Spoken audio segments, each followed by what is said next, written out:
Mari kita bahas soal nomor 10 dari OSK Astronomi tahun 2024. Begini bunyinya, periode orbit Uranus adalah 84 tahun dengan setengah sumbu orbitnya 19,1 SA. SA di sini satuan astronomi ya.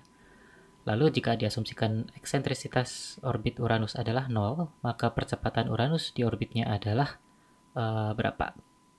Dan satu kebiasaan yang mungkin nanti akan tumbuh ya ketika kalian mengerjakan soal OSN adalah jika kita melihat ini ya diketahui periode kemudian ada setengah sumbu orbit gitu, maka satu clue yang langsung muncul teridekan itu pastinya adalah hukum Kepler.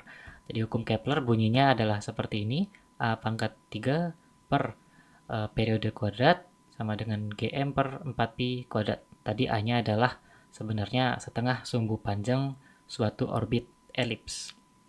Dan ini aku gambarkan di sini juga ilustrasinya untuk A itu apa. Jadi jika suatu elips memiliki dua sumbu yang memotongnya gitu ya, ada sumbu yang pendek dan ada yang sumbu yang panjang, maka A ini sebenarnya merujuk pada setengah dari sumbu panjangnya.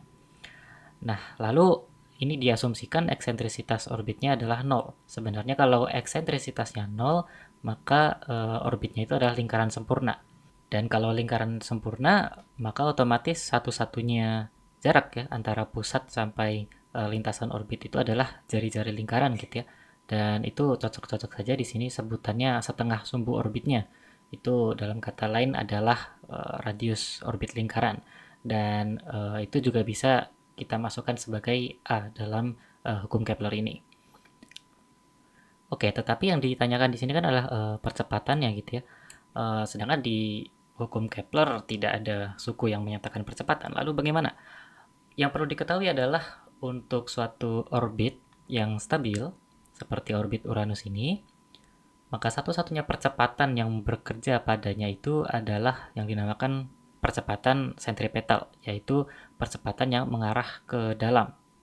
Dengan kata lain, dia tidak memiliki percepatan ke arah luar manapun karena orbit dia stabil gitu ya, melingkar dengan stabil. Jadi satu-satunya percepatan adalah percepatan sentripetal, dan satu cara yang biasa dilakukan untuk menghitung percepatan sentripetal ini adalah dengan menyamakannya dengan ini ya, gaya sentripetal disamakan dengan gaya gravitasi karena mereka sama-sama gaya yang mengarah ke dalam dari lintasan orbit. Dan ini kalau kita jabarkan, untuk gaya sentripetal adalah M kali A sentripetal, ini percepatan sentripetalnya, sementara gaya gravitasi adalah G M besar M kecil per R kuadrat. M besar M kecil ini adalah dua benda yang saling saling berinteraksi secara gravitasi gitu ya. Nah, kalau pada konteks soal, kita perlu tahu bahwa M kecil di sini adalah untuk massa Uranus, yaitu massa pengorbitnya.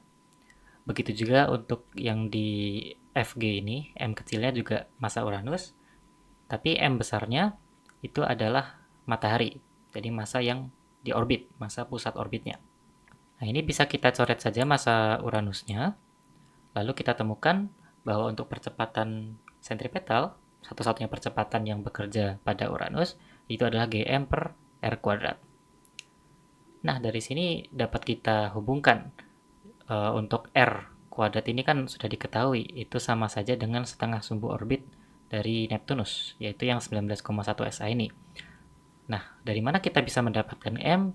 Maka kita kembali lagi ke clue yang kita dapat di awal, yaitu dari hukum Kepler. Ini persamaan hukum Kepler, apabila kita range untuk mencari M akan jadi seperti ini. Kita pindah suku 4pi kuadrat ke kiri, dan G-nya juga pindah ke kiri tapi di bawah gitu ya, akan menjadi seperti ini. Lalu bisa kita masukkan ke persamaan percepatan sentripetal.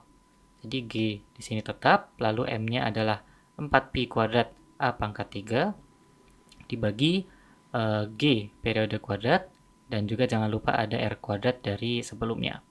Maka di sini suku G bisa dicoret, lalu A dan R ini sebenarnya merujuk pada hal yang sama gitu ya. Ini sebelumnya kan kita pakai A karena dia masih umum berupa elips gitu ya. Tapi karena kita tahu eksentrisitasnya di sini adalah 0, maka kita tahu A sebenarnya sama dengan R.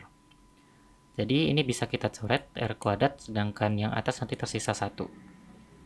Maka jadi seperti ini, dan bisa kita langsung masukkan. Untuk A-nya diketahui tadi 19,1 SA, lalu periodenya adalah 84 tahun.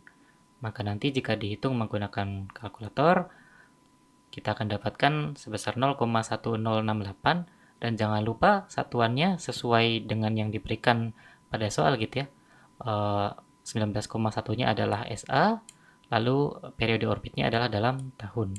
Jadi di sini satuannya adalah SA per tahun kuadrat.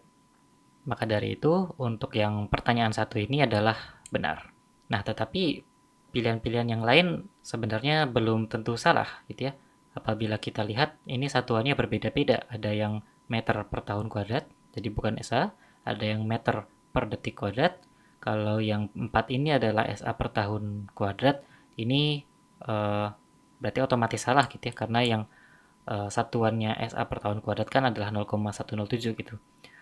Nah, yang kelima juga M per second kuadrat. Lalu bagaimana? Simpelnya kita sebenarnya tinggal mengganti satuannya dengan melakukan beberapa konversi. Jadi apabila kita tulis ulang 0,107 SA per tahun kuadrat, ini bisa dikalikan dengan ini, yaitu 1 SA sebanding dengan 1,496 kali 10 pangkat 11 meter. Ini biasanya diberikan di daftar konstanta gitu ya, pada ketika ujian OSN berlangsung. Jadi ini bisa kita kalikan dengan perbandingan ini, dan kita bisa coret SA-nya gitu. Lalu ini tinggal dikali, nanti hasilnya adalah 1,6 kali 10 pangkat 10, dan kini satuannya adalah meter per tahun kuadrat. Dan ternyata ini cocok dengan yang nomor 2 gitu ya. Meter per tahun kuadrat itu adalah 1,6 kali 10 pangkat 10, berarti yang pernyataan kedua juga benar. Bagaimana mengecek yang ketiga? Berarti kita harus konversi dari yang tahun ke detik sekarang. Dan itu bisa kita lakukan seperti ini. Jadi kita tulis ulang 1,6 kali 10 pangkat 10 meter per tahun kuadrat. Lalu kita kalikan dengan 1 tahun sebanding dengan 365,25 hari. Ini pengetahuan umum saja ya. Lalu jangan lupa dikuadratkan, karena di sini tahunnya adalah kuadrat juga. Dan ini masih hari. Lalu ini perlu kita ubah lagi lebih kecil gitu ya, jadi jam seperti ini. Satu hari adalah 24 jam, jangan lupa dikuadratkan, lalu dikali lagi dengan 1 jam 3600 sekon atau detik. Maka dari itu, ini satuan tahun bisa kita coret, satuan hari bisa kita coret, hari kuadrat ya lebih tepatnya, jam kuadrat juga bisa kita coret. Nanti yang tersisa adalah detik kuadrat di bawah. Jadi ini bisa kita hitung 1,6 kali 10 pangkat 10 dibagi 365,25 kuadrat dikali 24 kuadrat dikali 3600 kuadrat di suku bawahnya. Nanti ini akan menghasilkan 1,6 kali 10 pangkat min 5 meter per sekon kuadrat, atau ternyata yang pernyataan ketiga ini juga benar. Dan otomatis yang kelima itu salah gitu ya. Sehingga pernyataan yang benar adalah 1, 2, dan 3.